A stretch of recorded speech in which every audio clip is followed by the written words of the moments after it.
tal a todos? Vamos a continuar nuestra discusión de modelos de combate.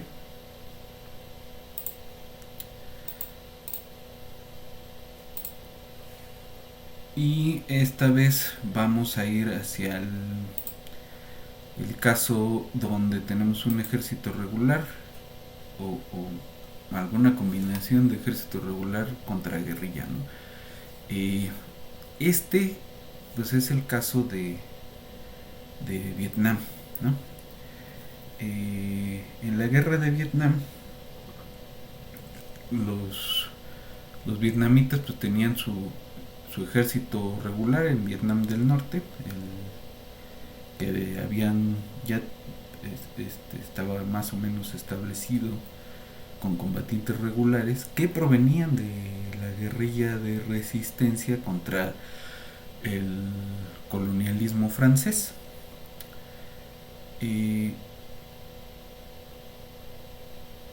Ese ejército regular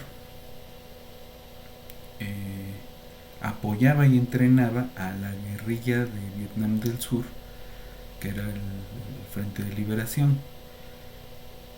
Entonces había una combinación entre tácticas regulares y tácticas de guerrilla. Una combinación que de entrada el ejército regular de Vietnam del Sur no entendió. Un ejército entrenado por el ejército estadounidense y por la inteligencia militar gringa. Y no lo entendieron en el sentido de que esta esta Q, que son los refuerzos de la guerrilla, van a estar cambiando continuamente en el tiempo. Es decir, puede haber temporadas donde hay muchos refuerzos y temporadas donde hay pocos refuerzos. En un ejército regular, pues los refuerzos provienen de lo que se llama la leva, ¿no? Entonces los estados deciden tanta proporción de jóvenes se van a ir a la guerra esta vez, ¿no? Lo que provoca la leva es un desgaste social tremendo, sobre todo si la guerra tarda mucho en llegar a una conclusión, ¿no? La guerrilla generalmente no hace levas. Todos los nuevos reclutas son voluntarios. Y eso no lo pudieron entender ni los teóricos ni los que estaban involucrados en la toma de decisiones de la guerra, ¿no? Entonces Vietnam es paradigmático justamente porque lo que dice hasta ahorita lo que dice la ley de Lanchester son dos cosas, o las ecuaciones de Lanchester son dos cosas. Una, tiene más probabilidades de vencer en un combate quien apelmase más fuerza, ¿no? Quien tenga más soldados en una región en determinado momento, y además quien tenga mayor efectividad de fuego, es decir, que mate más personas, o que tenga la probabilidad de matar más personas con menos tiros, ¿no? Había buenos tiradores en el ejército gringo, tiradores profesionales, pero si no encuentras a tu adversario, pues no le puedes dar a nadie, ¿no? Finalmente la estrategia final que usaron ya prácticamente en su derrota pues fue tratar de arrasar las selvas y las regiones boscosas donde se escondían los guerrilleros vietnamitas, y no les funcionó. No les funcionó porque ya la curva de descenso de su derrota pues ya estaba en una región atrapadora, digamos.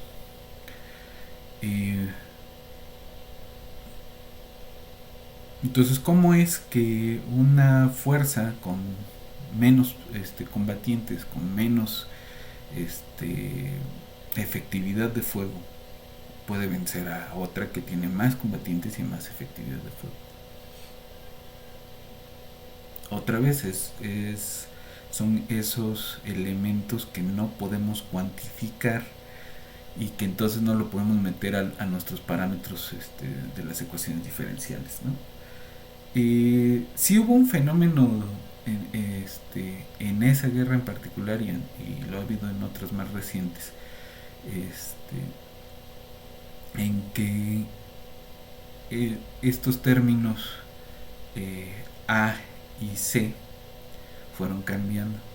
La C de la guerrilla fue constante, ¿no? O sea, había una cantidad de torpezas que dependía de que había dos mandos y ese tipo de cosas, pero los soldados gringos sí se empezaron a volver medios locos entre estar lejos de casa y las cosas que los pusieron a hacer.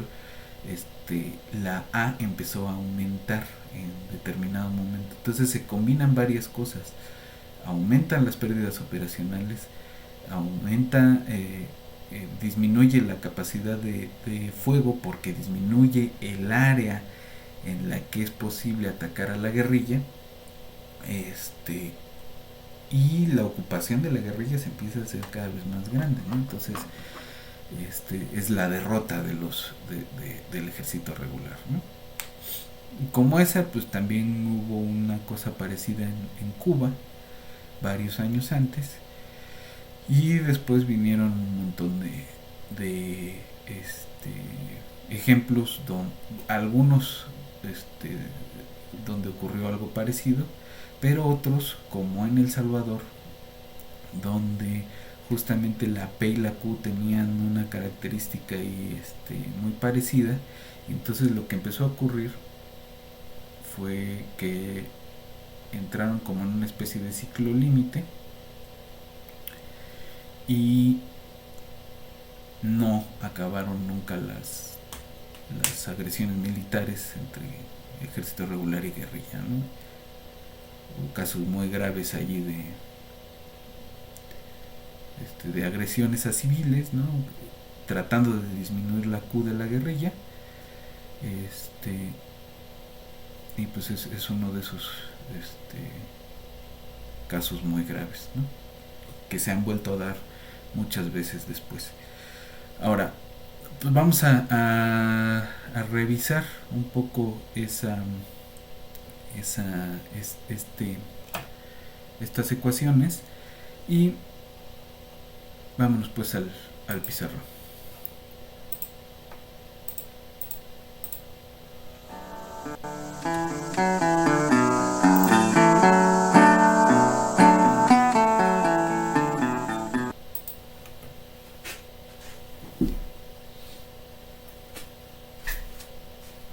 Entonces, otra vez, si consideramos el caso sin pérdidas operacionales y sin refuerzos, pues tenemos GXY menos Y menos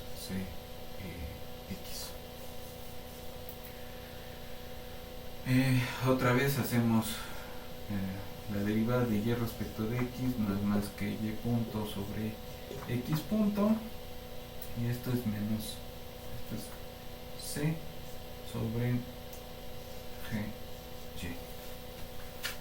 Entonces aquí ya tenemos una cosa del estilo ya no son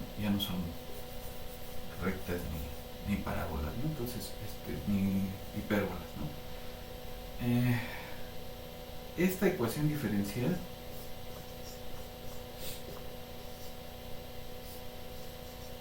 es separable, ¿no? Entonces esto es equivalente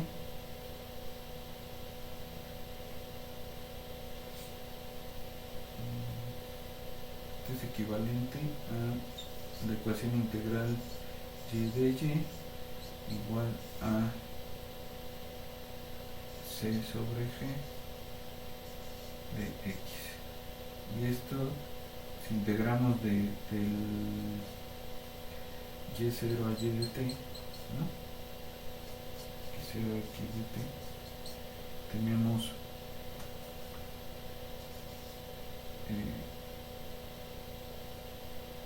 y cuadrada sobre 2 y cuadrada 0 sobre 2 es igual a c sobre g por x en t menos x0.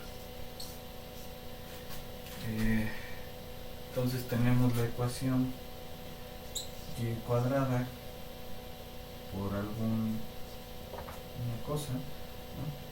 Menos c sobre g x menos una constante, ¿no? O igual a una constante.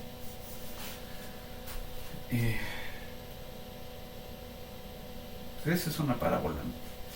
Esa sí es una parábola. Entonces a este caso de ejército regular contra guerrilla se le llama la ley parabólica.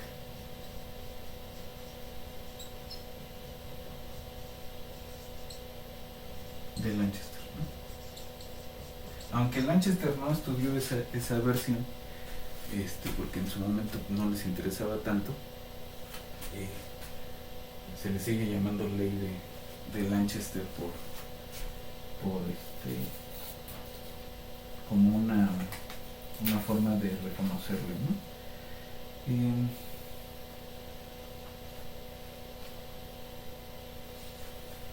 De hecho podemos reescribir esto así, ¿no?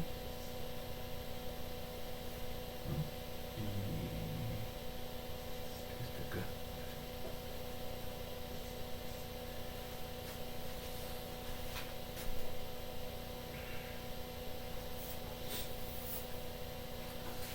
Entonces g y cuadrada pues es 2cx más una constante k. Esa constante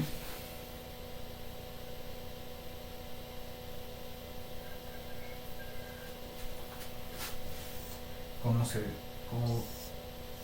nos va a hablar de las soluciones en el plano fase? De entrada, lo que nos va a preocupar es, bueno, podemos tomar esto acá así, ¿no? 2g sobre 2cg k sobre g, ¿no? Entonces cuando x es 0 y es 0, nomás nos interesa cómo se ve esta k sobre g, y si k es 0,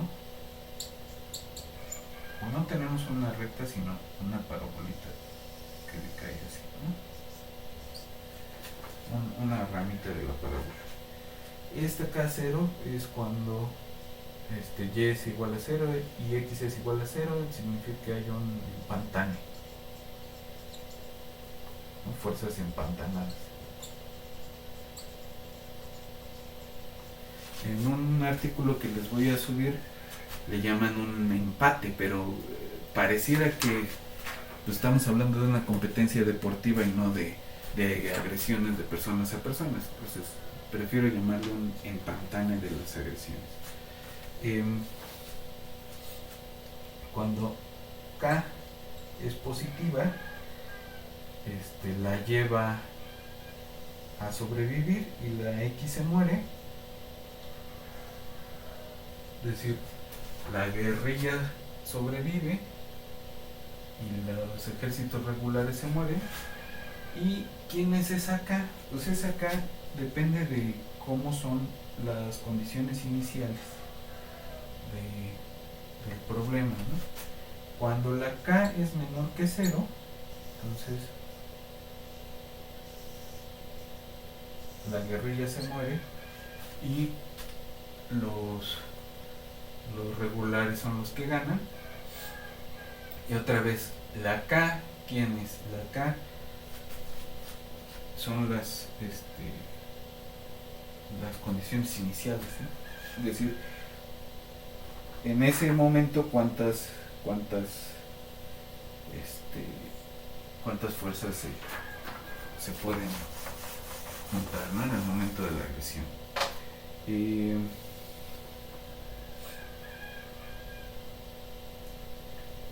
Si k es positiva, lo que vamos a tener es que y0 sobre x0, esto al cuadrado, c es mayor que 2 por c sobre g por 1 sobre x0. Esto lo podemos interpretar, este de aquí, ¿no? Esto es igual a 2 por la tasa de disparos de x sobre la tasa de disparos de y, el área ocupada por x por la probabilidad de que x le den un tiro a alguien sobre la probabilidad de que y le tire a alguien en alguna región o en la región donde están ocurriendo las agresiones. ¿No? Entonces esa es la interpretación de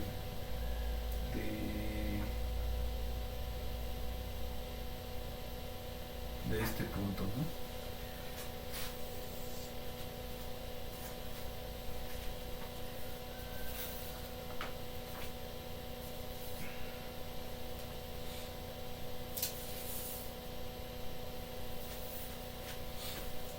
Entonces, un cálculo que hacen en uno de los artículos que les voy a mandar es que en el caso de Vietnam, la y0 sobre x0 era alrededor de 8, ¿no? O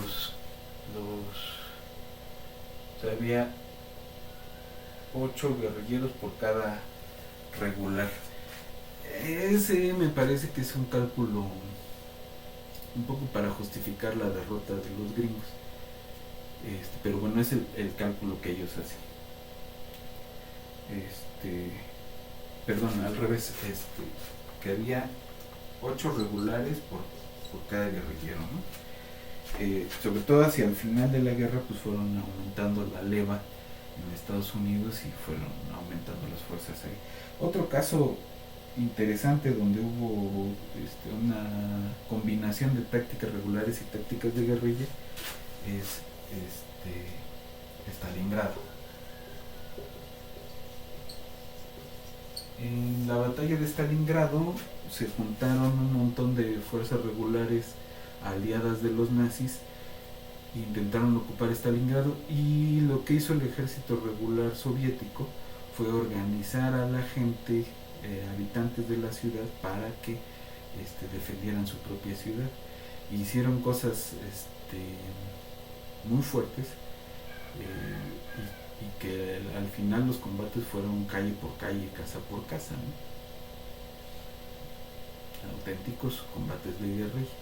Y allí también, pero con una tasa menor, pues hubo una victoria de las fuerzas que usaron tácticas guerrilleras, ¿no? Entonces, de esta parte nada más quisiera hacer ahorita unas simulaciones en la computadora para que se queden ahí como visualización del problema, y con eso terminaríamos la parte de modelos de combate, ¿no? Entonces vamos a la computadora.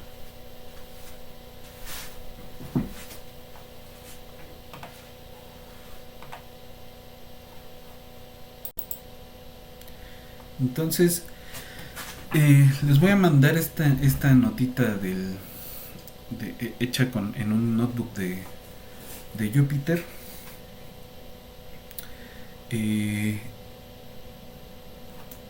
Lo que tenemos es parte de un artículo escrito por Engel, que es un intento de validación de la ley cuadrada de Lanchester,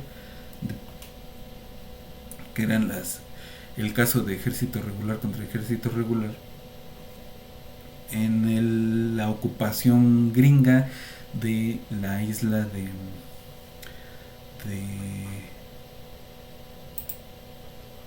de Iwo Jima, ¿no? Entonces Iwo Jima es muy cerca de una isla muy cercana al Japón.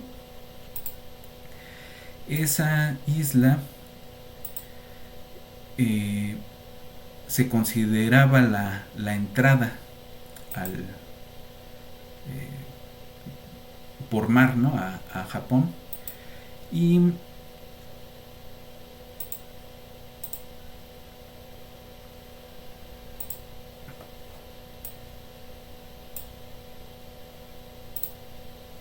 acá tenemos del lado, de este lado, la isla de Iwo Jima, ¿no? Iwo Jima es por acá.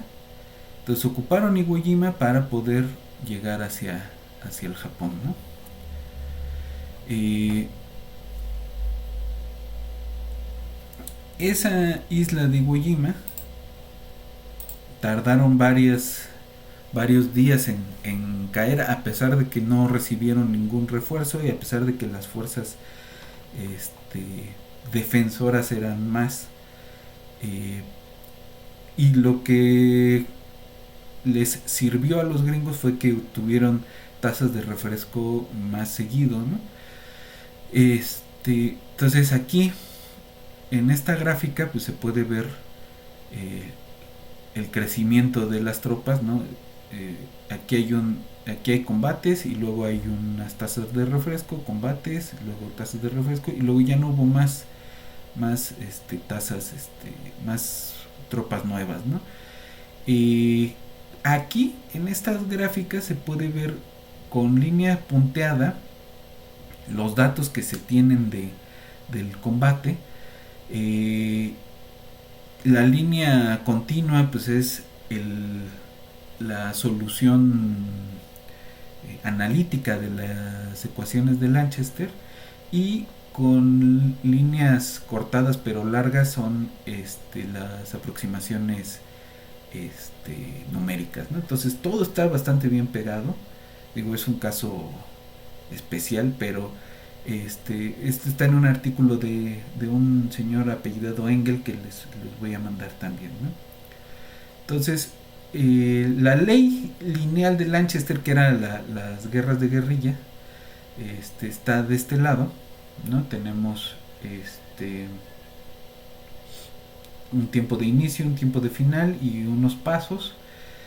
Y vamos a tener dos vectores, los de los azules y los rojos, que son nuestros dos ejércitos de guerrillas, y un vector de tiempos que también se inicializa en ceros con el número de pasos que tenemos, ¿no? Y se toman densidades iniciales, ¿no? Cantidad inicial de gentes y la letalidad se toma, es decir, la fuerza de combate se toma igual a 1 en ambos casos y tenemos aquí nuestra regla de actualización y eso nos arroja la siguiente gráfica.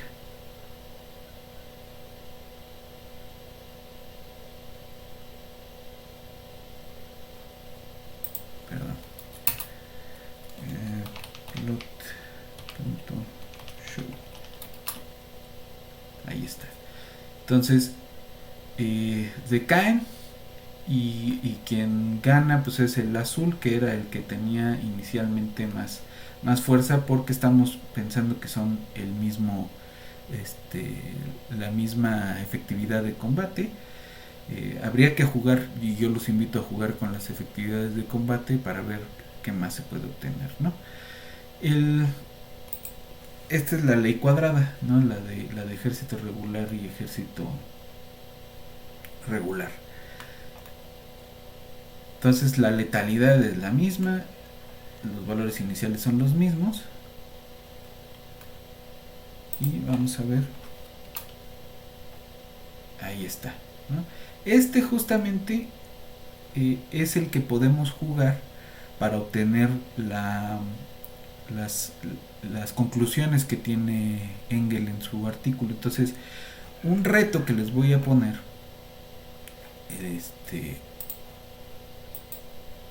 ahora. Here we go.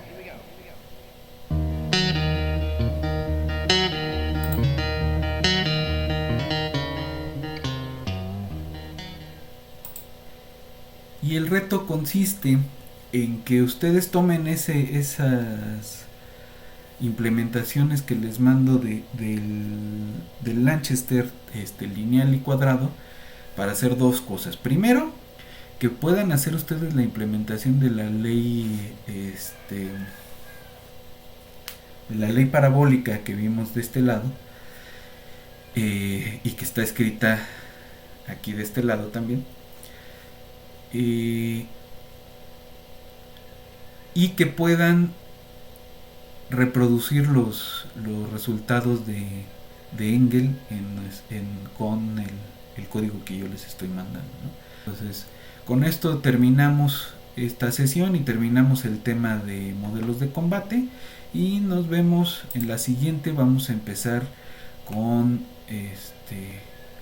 estabilidad a la Lyapunov. Nos vemos en la que sigue.